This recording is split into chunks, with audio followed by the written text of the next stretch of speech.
PSC പരീക്ഷകളുടെ PYQ ആണ് നമ്മളിപ്പോൾ ഡിസ്കസ് ചെയ്തുകൊണ്ടിരിക്കുന്നത്. 2023 ക്വസ്റ്റ്യൻ പേപ്പർ നമ്മൾ ചെയ്തുകൊണ്ടിരിക്കുന്നത് 10 ക്വസ്റ്റ്യൻ നമുക്ക് ഇന്നും പഠിക്കാം. താരാപൂർ ആണവോർജ്ജ നിലയം സ്ഥിതി ചെയ്യുന്ന സംസ്ഥാനം അത് മഹാരാഷ്ട്രയിലാണ്. താരാപൂർ എവിടെയാണ്? മഹാരാഷ്ട്ര.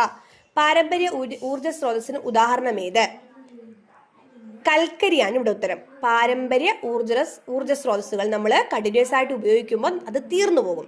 സൗരോർജ്ജം തീർന്നു പോകുമോ? ഇല്ല. വേലിയോർജ്ജം തീർന്നു പോകത്തില്ല. ജൈവവാതകം തീർന്നു പോകത്തില്ല. കൽക്കരിയാണ് കണ്ടിന്യൂസ് ആയിട്ട് നമ്മൾ ഉപയോഗിക്കുമ്പോൾ തീർന്നു പോകുന്നത്. പൊതുമേഖലയിലെ ആദ്യത്തെ ഇരുമ്പുരുക്ക് വ്യവസായശാല അത് ഇന്ത്യൻ അയൺ ആൻഡ് സ്റ്റീൽ കമ്പനിയാണ് കേട്ടോ. ഇന്ത്യൻ അയൺ ആൻഡ് സ്റ്റീൽ കമ്പനിയാണ് പൊതുമേഖലയിലെ ആദ്യ ഇരുമ്പുരുക്ക് വ്യവസായശാല. ഇന്ത്യയിൽ ആദ്യമായി പെട്രോളിയം ഖനനം ചെയ്ത പ്രദേശം ഏതാണെന്ന് ചോദിച്ചാൽ ദിഗ്ബോയ് ആണ്. ദിഗ്ബോയ്. ഇന്ത്യയിൽ ആദ്യമായി പെട്രോളിയം ഖനനം ചെയ്ത പ്രദേശം ഏതാ? ദിഗ്ബോയ്. ഇന്ത്യയിൽ ധാതുക്കളുടെ കലവറ എന്നറിയപ്പെടുന്ന ഭൂപ്രകൃതി വിഭാഗം ഏതാണെന്ന് വെൽക്കം ബാക്ക്.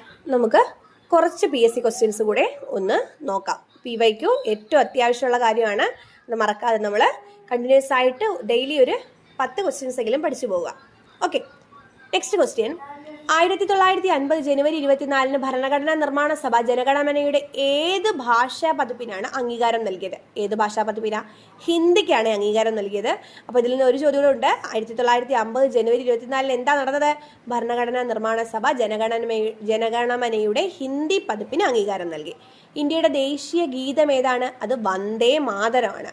ദേശീയ മനുഷ്യാവകാശ നിയമം പാർലമെന്റ് പാസാക്കിയ വർഷം 1993 1993.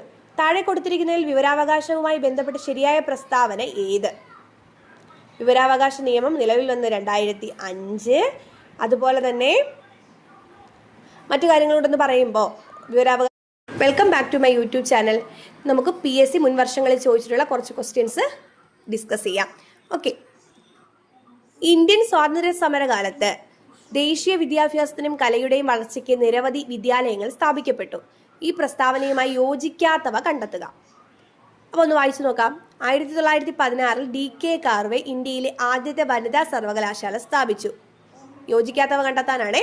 ഇതൊരു ശരിയായ പ്രസ്താവനയല്ലേ? DK കാർവേ ഇന്ത്യയിലെ ആദ്യത്തെ വനിതാ സർവകലാശാല 1916. ശരിയാണ്. William Jones Asiatic Society of Bengal സ്ഥാപിച്ചു. അത് തെറ്റല്ലേ? വില്യം ജോൺസ് അല്ല ഏഷ്യാറ്റിക് സൊസൈറ്റി ഓഫ് ബംഗാൾ സ്ഥാപിച്ചത്. അടുത്തത്, രവീന്ദ്രനാഥ് ടാഗോർ ബംഗാളിൽ വിശ്വഭാരതി സർവകലാശാല സ്ഥാപിച്ചു. അപ്പോൾ വിശ്വഭാരതി സർവകലാശാല സ്ഥാപിച്ച ആരാ? രവീന്ദ്രനാഥ് ടാഗോർ. മഹാകവി വള്ളത്തോൾ നാരായണ മേനോൻ തൃശ്ശൂരിൽ കേരള കലാമണ്ഡലം സ്ഥാപിച്ചു. അതും ശരിയാണ്. അപ്പോൾ തെറ്റും. William Jones Asiatic Society of Bengal സ്ഥാപിച്ചതാണ്. ഓക്കെയാണ്.